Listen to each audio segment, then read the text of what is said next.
Hi, Ocean Room. This is Mrs. Jackson again for our Wednesday lesson for cause and effect. Let's go over our chart. First off, let's go over our I can statement.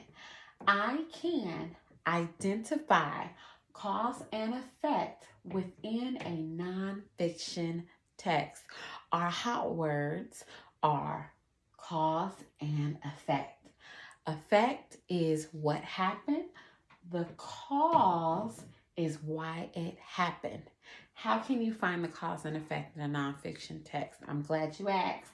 You look for a specific moment in the text, which is the effect. So you're looking for something that happened in the text. Two, you read a little before and after that moment.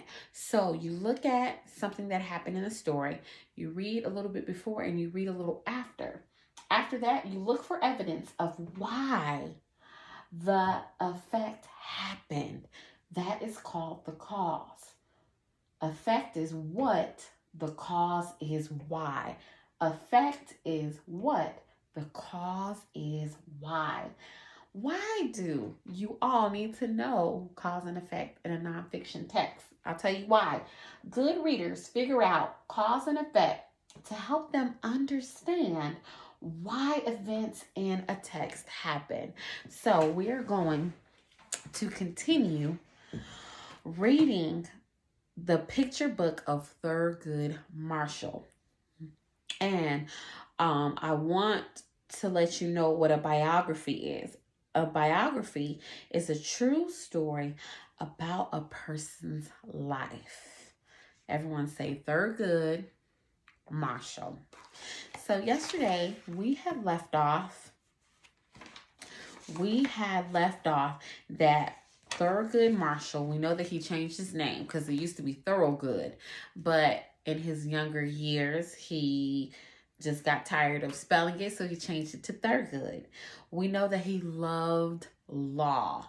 You know, he went to law school and his dad took him to the courthouse at a young age. We know all those. And then when he got to college, he married Vivian. Let's continue on in our story. Remember, I want you to be thinking about the cause and effect in our story today. Thurgood Marshall graduated Lincoln University in June 1930 with honors. He wanted to study law at the University of Maryland, but the university was an all-white school and wouldn't admit him. He went instead to the law school at Howard University in Washington, D.C. After his first week in school, Marshall knew that being a lawyer was what I wanted to do for as long as I lived. He studied hard, he said later. I heard law books were to dig in, so I dug way deep. So I'm going to pause right here in the story, and I'm looking at him as he's in school, and I'm thinking to myself, well, I know that he went to Howard University in Washington, D.C., but he didn't want to go to Howard. He originally wanted to go to the University of Maryland. So what happened? That's the effect. What happened is the effect. What happened was that he went to Howard in Washington, D.C. But why did it happen? It happened because the University of Maryland was an all-white school. And because he was African-American, Ocean Room, he was not able to attend. Let's keep reading. Thurgood Marshall learned from all his teachers at Howard, but especially from Charles Hamilton Houston. Houston taught his students to use the law as a tool to fight segregation and discrimination. Houston worked for the NAACP, that stands for National Association for the Advancement of Colored People. He was the first African American to win a case before the United States Supreme Court. Thurgood Marshall graduated Howard University Law School in 1933 at the top of his class. and opened a law office in Baltimore. The next year, he began to work for Charles Hamilton Houston and the NAACP.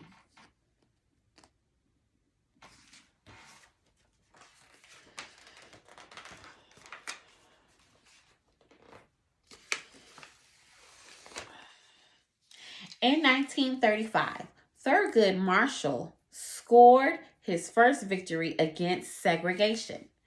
He and Houston argued for the right of Donald Murray, an African American, to be admitted to the University of Maryland Law School. "What's at stake here?" Marshall told the court. "Is more than the rights of my client. It's the moral commitment stated in our country's creed." The court ordered that Murray be admitted at once to the school that he had refused Thurgood Marshall. 3 years later, in 1938, Thurgood Marshall was made the chief lawyer of the NAACP. So hold on, Ocean Room. Let me get this straight. Thurgood was representing a client named Donald Murray, right? And Thurgood and his client won the case. But what was the effect? So right now, we're looking at the effect. What happened? Okay? We know because Thurgood and his client won the case, what happened after they won the case? Well, I'll tell you what happened, Ocean Room. The same school, which was University of Maryland, that did not accept Thurgood Marshall as a student because he was Black, his client, Donald Murray, fought with Thurgood Marshall to change this law. And Thurgood Marshall, being the lawyer that he was, he fought and fought and fought, and he won the case. And Donald Murray, his client, was able to attend that school once only had all white students. That is remarkable. Cause and effect. Thurgood Marshall was able to get his client into a school that was all white. Why did it happen? Because they fought. And what happened? They made a school that was all white now have Black students. Let's keep reading the story.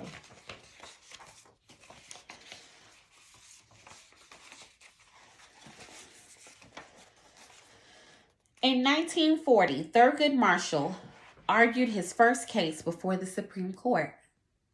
He represented 3 African Americans who were accused of murder. The men had been kept in jail, away from lawyers and friends. They were asked questions for 5 days, almost without stop, until they confessed to the murder.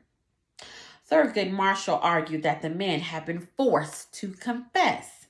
The Supreme Court agreed. Thurgood Marshall had won his first case before the country's highest court. He would win 29 of 32 cases he tried before the Supreme Court. His greatest court victory came in the case of Brown versus Board of Education of Topeka. So you have to remember, Ocean Room, Thurgood Marshall, he fought cases in the highest level of justice in the United States, which is the Supreme Court. Nothing goes higher than the Supreme Court. So you have, and parents, when you're looking at this, you can correct me, but I believe, there's like local court or like city court, and then, it can go on a state level, federal, but then it's the Supreme Court. So Thurgood Marshall was all the way up there, solving these cases and trying to fight segregation. Let's continue on. Marshall challenged the right of states to have what they claimed were separate but equal schools for Black and white children. He told the court equal means getting the same thing at the same time in the same place. Separate schools could not be equal. The Supreme Court agreed with Thurgood Marshall. Chief Justice Earl Warren wrote that to separate a minority group from others solely because of their race may affect their hearts and minds in a way very unlikely ever to be undone. On May 17, 1954, the court ruled to end school segregation. The decision was a turning point in our country's history, a turning away from segregation and the terrible hardships and feelings that came with it. Thurgood Marshall said later that this ruling, more than anything else, helped to wake up African Americans to demand equal rights and equality. So I'm going to stop right here. And I'm going to show you this picture.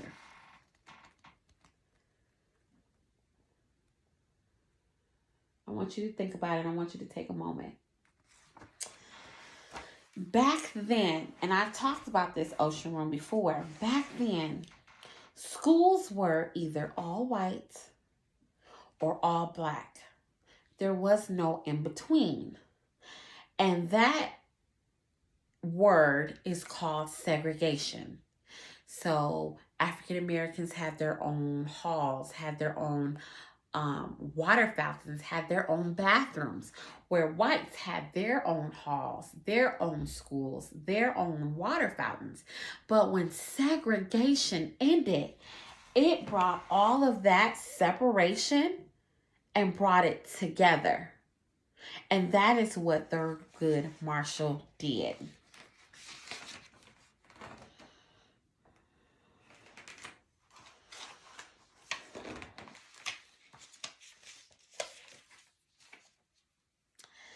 There was bad news too.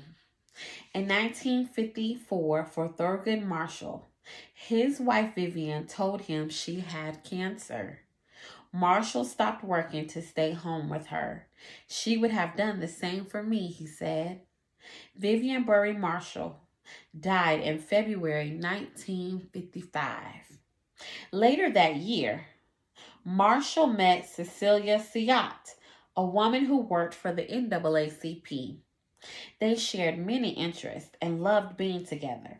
Thurgood and Cecilia married and had 2 sons, Thurgood Jr. and John.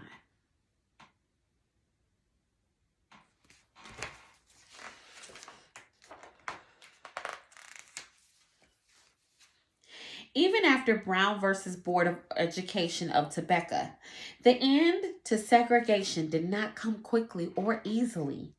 Thurgood Marshall continued the legal battle. He fought in the courts against segregated housing, parks, beaches, restaurants, buses, and trains. He helped with the Montgomery, Alabama bus boycott led by Dr. Martin Luther King Jr. Thurgood Marshall became known as Mr. Civil Rights. In 1961, Marshall was nominated by President Kennedy to be a judge on the United States Court of Appeals. It took almost a year for the Senate to approve his nomination.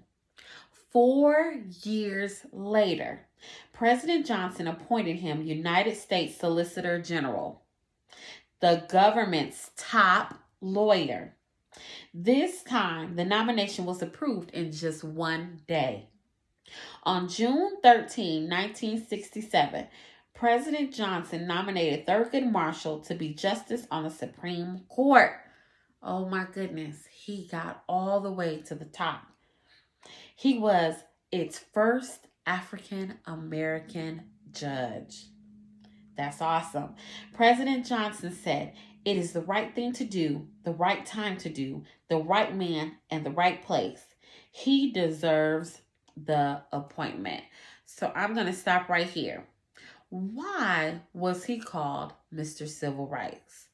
Now, I am thinking about all of the accomplishments that Thurgood Marshall did. He loved law. He studied law. He got through law school. He started off as a lawyer. Now he has made it as the first African American judge in the Supreme Court during a segregated time and changed it all so that we can be together.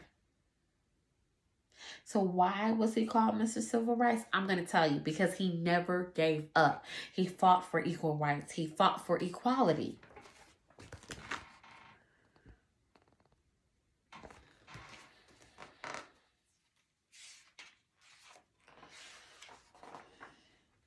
Thurgood Marshall was on the court for 24 years. He was a sure voice for human rights. He retired in 1991 because of poor health. I'm getting old, he said, and coming apart. Justice Thurgood Marshall died on January 24th, 1993, at the age of 84. At a memorial service, he was called the most significant lawyer of his time and a true American hero. His casket was placed in the Supreme Court. One of the many thousands who came to say goodbye to Justice Thurgood Marshall left this note: "You will be remembered."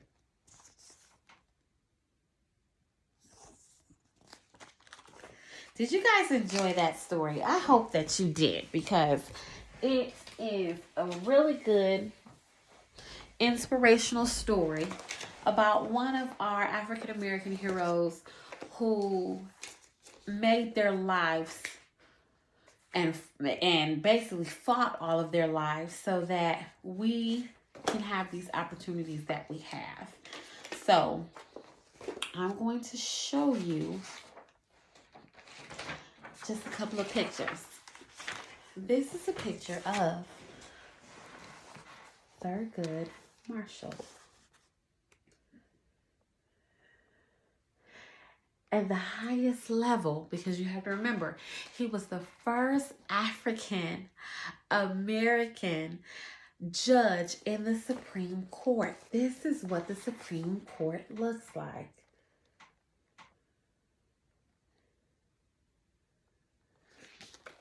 All right, so I really hope you enjoyed the story.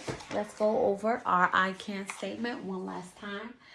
I can identify cause and effect within a non-fiction text. Our red hot words are cause and effect. Remember, effect is what happened. Cause is why it happened. Bye, Ocean Room.